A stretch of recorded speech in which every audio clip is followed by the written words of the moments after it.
Vamos começar com essa aula aí, rapaziada. Sexta-feira aqui de noite não é fácil. Então aqui a aula 3 já é sobre grafos. E nessa aula aqui eu vou falar um pouco sobre uns conceitos mais introdutórios de grafos, antes da gente passar para outros tópicos mais avançados, que grafos é um conteúdo bem extenso mesmo, e bem importante na maratona. Então aqui, falar um pouco sobre o que seriam grafos, como que implementa o grafo, tem duas formas de implementar basicamente, e falar um pouco sobre duas buscas em grafos, que costuma cair embutido junto com outras soluções. Então vamos começar aqui. Introdução aqui, o que seria um grafo? O grafo, ele seria meio que uma rede de relacionamentos. Exatamente como essa imagem aqui, esse é um garfo, esse daqui é um grafo. É brincadeira, gente, isso daqui é um grafo, sim. E como que seriam essas relações? As relações podem ser o que a gente quiser, basicamente. Se vocês quiserem representar o mapa de um jogo, em que uma sala liga com outra aí, vocês podem ter cada sala é uma bolinha do grafo, e quando uma sala leva para outra, tem uma aresta aqui, que é essa linha que une esses dois pontos. E outro exemplo que dá para ter, tem um problema bem famoso na computação, que é de satisfatibilidade booleana. Você pode representar cada expressão, assim, cada átomo como um vértice. E daí tem um procedimento para você juntar as arestas. E, sei lá, outro exemplo mais didático, vamos dizer assim, é uma rede social. Aí você tem o Twitter, você pode seguir as pessoas, aí formam uma aresta entre você e a pessoa que você está seguindo. E vou entrar em mais detalhes agora, então. Ok, nada suspeito. Aqui outro exemplo, né, que eu tinha pensado na hora de montar a aula, que é um metrô de São Paulo. Aqui pode ser considerado um grafo. Cada estação seria um vértice, e quando uma estação vai até a outra, tem uma aresta. Aqui tem outro grafo bem famoso também, que inclusive deu origem a essa área de teoria dos grafos, que é a sete pontes de Königsberg. Então aqui, falando sobre matriz de adjacência, é um jeito de representar um grafo. Você vai montar aqui como se fosse uma planilha no Excel. Então você tem A nessa linha aqui, que vai representar o seguinte: você tem uma aresta começando em A e terminando nesse rótulo que está aqui em cima na coluna. Então aqui de A para A não existe nenhuma conexão de A para A representada aqui. Como não está representado explicitamente, a gente vai considerar que não existe. Existem grafos aí que dá para você ir do mesmo vértice para ele mesmo. Só que não vai ser o caso aqui, pelo menos no exemplo. Aí aqui então, A está conectado com B, e aqui a gente vai representar se tem uma conexão é 1, se não tem é 0. Então aqui AB é 1, AC é 1 também, AD vai ser 0, AE vai ser 0 também. E aí é a mesma lógica para o resto da tabela, basicamente. Aqui voltando, por exemplo, das pontes, dá para ver aqui que se você está num vértice, você pode ir para qualquer outro. Só que o problema das pontes, ele foi modelado de um modo que se você está se você passou aqui, por exemplo, por essa ponte A, você não pode voltar a passar por essa ponte. O que eles queriam descobrir é se dá para você passar por todas as pontes exatamente uma vez e passar por todas elas. E aqui no caso, daria para a gente representar duas arestas de A a B. Aí no caso seria aresta Azinho e aresta Bzinho. Mas isso são detalhes de implementação. Aqui no exemplo a gente está mais preocupado nos vértices mesmo. Aí agora vamos para a implementação aqui em C++, que essa biblioteca bits, eu acho que o Jesus já explicou na aula anterior, que é basicamente uma biblioteca que inclui tudo que a gente vai usar na maratona. E ela está no ambiente de programação competitivo, então caso não, né? Se o pessoal for aí ano que vem para maratona e for presencial, você pode usar essa biblioteca tranquilo. Então aqui, ó, representar uma matriz de adjacência é igual que o nome diz.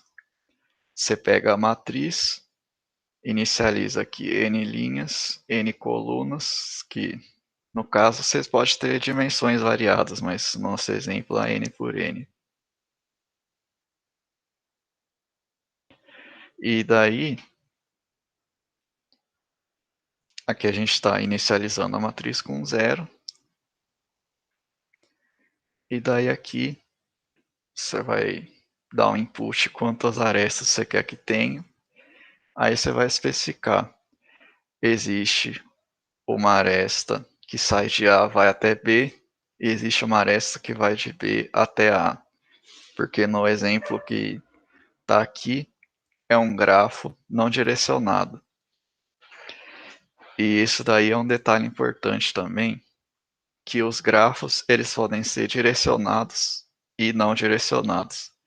Se a gente tem um grafo direcionado, significa que você pode ir de A para B, se tiver uma aresta que sai de A e vai até B. Mas essa mesma aresta não daria para você ir de B até A. Ela tem uma direção específica. Você não pode voltar, a menos que tenha uma outra aresta de B para A, no caso. E daí aqui é só uma função para imprimir o grafo mesmo.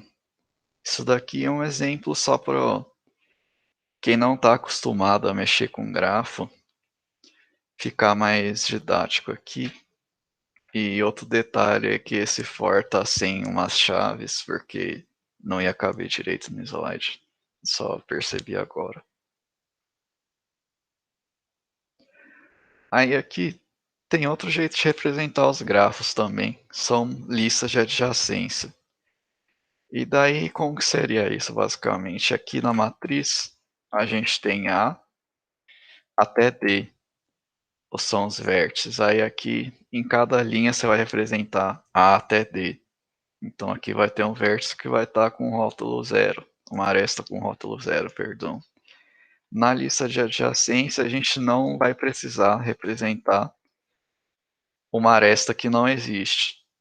Então, você pega lá o A e vai inserir só as arestas que saem do A e vão para outro cara. Ou num grafo não direcionado, qualquer aresta que incidir em A. Se tiver uma aresta entre A e C, você vai representar ela tanto em A quanto em C. Aí aqui, outra intuição que dá para a gente ter é que a gente trata essa lista de adjacência como se fosse uma matriz incompleta aqui. Então, nos casos que é 0, a gente simplesmente não insere na lista e fica meio que uma matriz meio cortada assim.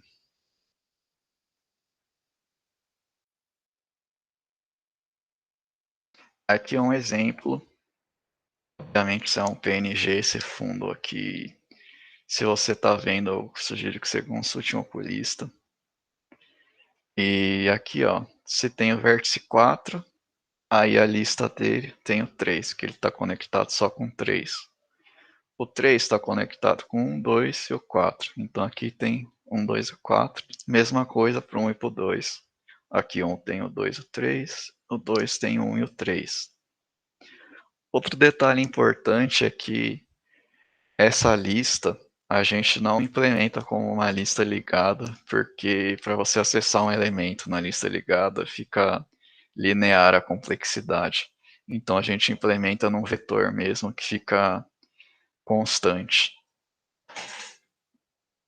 E aqui a implementação de uma lista de adjacência, um gráfico com uma lista de adjacência, perdão.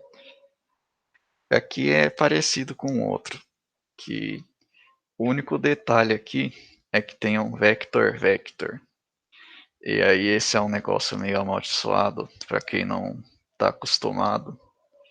Mas é basicamente você tem um vetor com um monte de vetor dentro.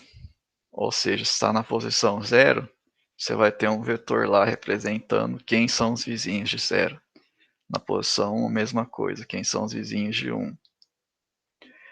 Aí aqui tem outra coisa que faltou, que eu deixei passar. Calma aí. Opa. Aqui precisa de um vector int para inicializar.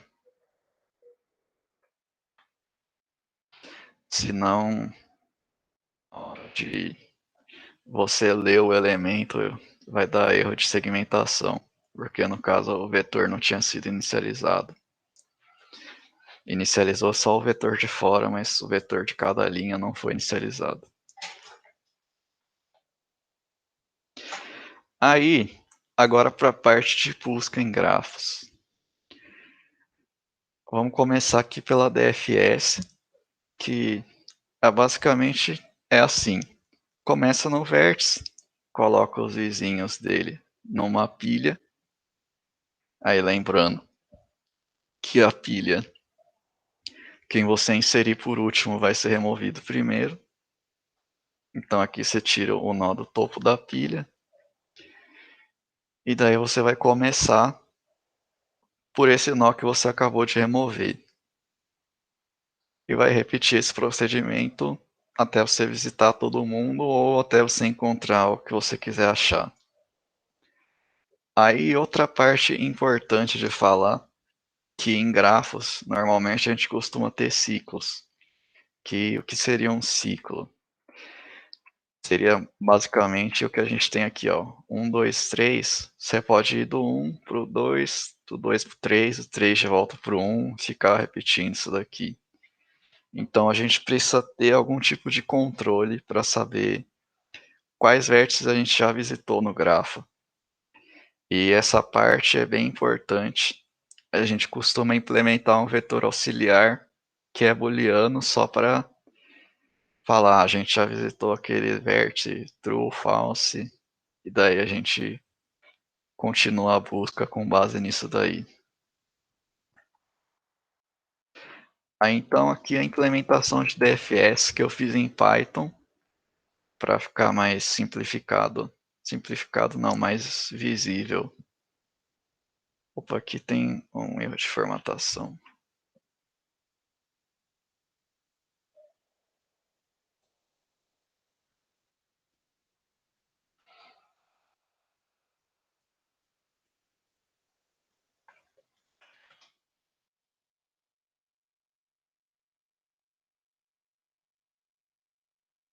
Opa.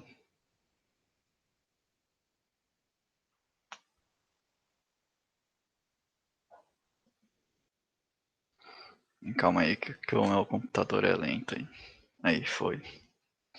Então basicamente aqui na DFS você vai informar qual que é a origem, ou seja, de onde que você está partindo, qual que é o destino, de onde você vai onde você quer chegar, vai passar o grafo em si.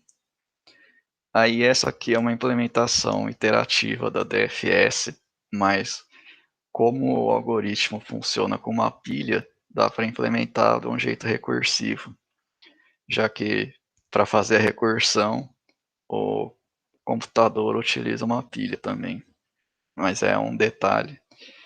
Inclusive eu acho que para fazer com recursão é mais simples, fica mais enxuto o código. Mas enfim, aqui, primeiro a gente começa recebendo o n, que é qual que é o tamanho do grafo, ou seja, quantos vértices ele tem. E daí nesse aberto vai ser a nossa pilha. Então vou inserir aqui a origem primeiro, aí o visitado vou inserir um monte de false, e enquanto essa pilha tiver um comprimento maior que zero, ou seja, enquanto tiver algum vizinho que dá para eu acessar, a gente vai continuar nesse loop aqui, que eu pego aqui no topo da pilha, aberto.pop, ele já vai pegar o que está no topo e remover. Aí eu verifico, o atual é quem eu estou procurando? Se for, eu respondo true. Então essa DFS aqui, ela vai informar para a gente se existe algum caminho entre a origem e o destino. Aí agora no visitado, depois no visitado, se essa condição aqui for falsa, ou seja, eu não vou retornar da função, eu continuo aqui. Eu pego a lista auxiliar de visitados e marco que o nó que eu tô já foi visitado. Aí eu continuo fazendo a busca para todos os vizinhos na minha lista de adjacências. Eu vou ver se ele não foi visitado. Se não for, eu coloco na pilha. Eu repito esse while aqui enquanto puder.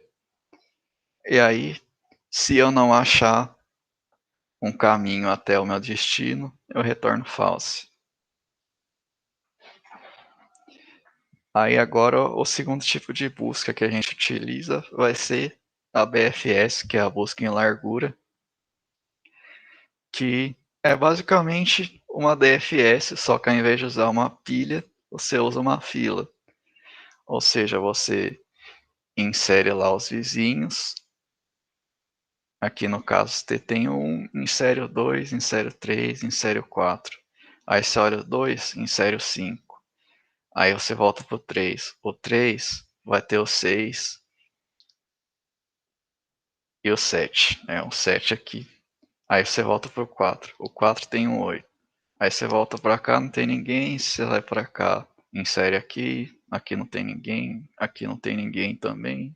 E o 9, vamos supor que é o nosso destino, então a gente retorna true. Aqui a implementação em Python também, que é basicamente a mesma coisa, mas se você estiver usando Python, ao invés de você simplesmente passar um pop sem argumento nenhum, você primeiro pega aqui o que está aberto e depois dá um pop no zero. Que eu acho que inclusive daria para fazer atual igual aberto.pop zero, mas eu não testei isso. E o algoritmo, quer dizer, a implementação dos dois algoritmos é basicamente isso daqui, se você estiver usando a versão iterativa dos dois. Se não estiver usando a versão iterativa da DFS, eu posso aproveitar para implementar agora, que essa aula era basicamente isso. E a aula é curta mesmo porque grafo costuma ser um assunto que fica mais fácil de entender quando você visualiza e faz as atividades. Então, se passasse muito conceito, eu acho que a aula ia ficar muito pesada. Aí aqui eu vou aproveitar para implementar BFS recursiva.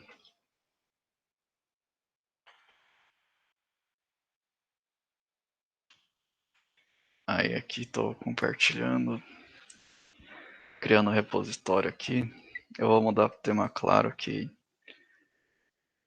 pessoal disse que fica mais legível na string aqui. Então aqui, ó, usar o bits barra stdc++.h. Ver se ele reconhece. Ele reconheceu. Esse std, que não é uma boa prática, mas na maratona a gente usa porque é rápido escrever assim.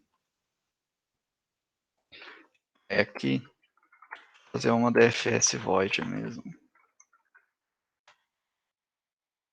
Passar índice atual. Aí aqui eu vou declarar umas variáveis globais mesmo, para não ter que ficar passando na chamada da função.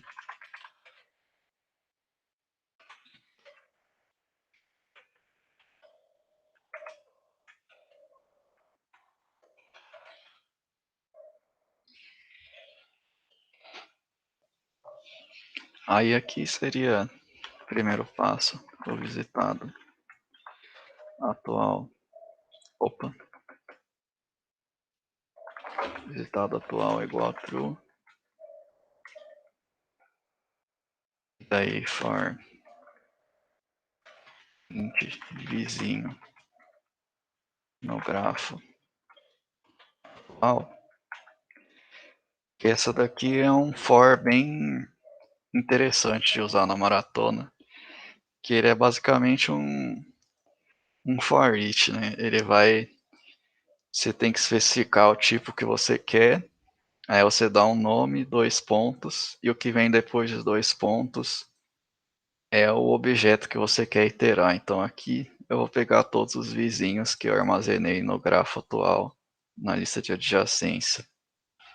Aí aqui, if não visitar vizinho, faço DFS de novo, dessa vez eu vou passar o vizinho. E daí, essa implementação é basicamente isso, porque eu quero só visitar tudo. Aí, por exemplo, daria para eu printar, né? Cout, visitei o nó atual aqui e 1/n. Então essa DFS aqui só vai pegar no grafo e imprimir tudo que der para visitar. É basicamente isso. E daí, na maratona mesmo, a gente costuma pegar essa implementação recursiva e editar para satisfazer o problema. É basicamente isso. Aqui eu vou, na verdade, vou passar aqui no Meet.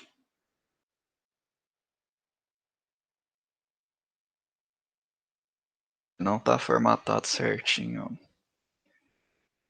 no layout de código mesmo, mas para quem quiser tá aí no chat.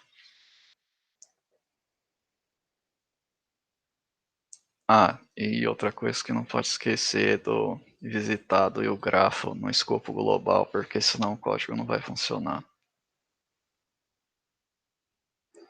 Mas é basicamente isso aqui. Tem uns conceitos de grafos que eu não falei nessa aula, mas que eu acho que é interessante eu mencionar aqui. Vou aproveitar que a aula acabou rápido, né? Que normalmente em grafo a gente tem uma coisa que chama de componente conexo. Aqui eu acho que não tem nenhum exemplo que dá para explicar onde tem mais de uma componente conexa. Aqui vamos pegar esse grafo aqui. Vocês podem observar que se você partir de um vértice, você chega em qualquer outro vértice que está nesse grafo. Aí quando a gente tem essa situação, a gente fala que o vértice J e o vértice S estão na mesma componente conexa. Se, por exemplo, eu tivesse um J que não chega em S de jeito nenhum, aí J e S estariam em duas componentes conexas separadas. E eu acho que é basicamente isso que eu pensei em falar mesmo. Aí aqui, como sempre, a gente preparou outro contest da maratona. E dessa vez é sobre grafos, tema dessa aula. Eu configurei o contest aqui para abrir meia-noite do sábado. Então, 23h59 aí, passou pro dia seguinte, já vai estar aberto. E aí ele vai funcionar até 23h59 da quinta-feira. Então, deu meia-noite da sexta, fechou o contest. Aí aqui, vou passar o link e a senha no Meet. Quem quiser já deixar salvo aí, começar a fazer meia-noite. Aí, ó, deixei um exemplo aí de grafo com componente conexo. Lá naquele slide do Mux. Se passou aqui no slide da Mux. Ok, obrigado aí, Ramos. Então aqui tem um exemplo de grafo com mais de uma componente conexa aqui. Dá para ver que o 1 não dá para chegar do 2 ou para o 5 de jeito nenhum. Então aqui a gente fala que a componente conexa, as duas componentes conexas são 1, 3, 6, 4 e a segunda é 2, 5. Que basicamente a gente só pega os grafos que, vamos dizer assim, daria para dividir isso em dois subgrafos que seriam exatamente iguais duas componentes conexas. Então a gente pega esses dois subgrafos e chama eles de componentes conexas. E no caso de um grafo direcionado, a gente vai ter outro conceito que é componentes fortemente conexos. Mas isso é assunto para outra aula.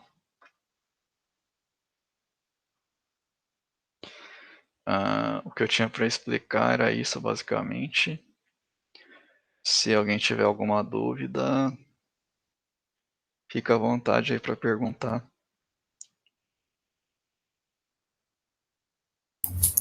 Eu posso fazer uma pergunta não relacionada à aula?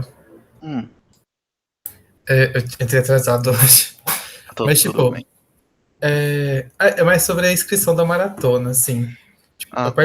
eu participei ano passado, mas participei, tipo, eu respondi, o Diego tinha mandado e-mail, eu respondi, e aí ele foi o nosso coach e Uhum, escreveu no meu time. Aí pra esse uhum. ano, tipo, como é que vai ser? O Diego vai ser coach de novo? Se eu quiser me inscrever, como é que funciona? Então, esse ano eu não sei como que o Diego vai estar, porque 2019 ele não pôde ser coach porque ele ia ter um compromisso no dia da final. E daí acabou que ele. Ele não foi coach. Acho que foi coach de um time só, mas foi basicamente isso. E se o Diego não puder ser coach, vocês podem falar com alguma outra pessoa do curso aí, um professor que vocês tiverem mais contato, que eu acho que os professores vão ficar felizes de ser coach também, sei lá. Ah, entendi. E aí precisa ser um professor mesmo, então, né? Na verdade não, que acho que ano passado o meu coach foi o Truco, que também tá dando aula aqui, tá preparando os materiais junto com a gente. E é mais isso mesmo. Só precisa do Diego aprovar que a pessoa seja o coach. Mas acho que ele aprova de boa aí. Só avisar ele antes. Aí precisa ter um coach mesmo, né? Não dá pra ser, tipo, um dos três grupos ser o coach. Não rola.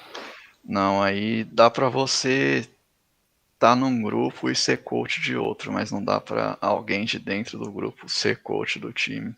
Ah, tá, pode crer.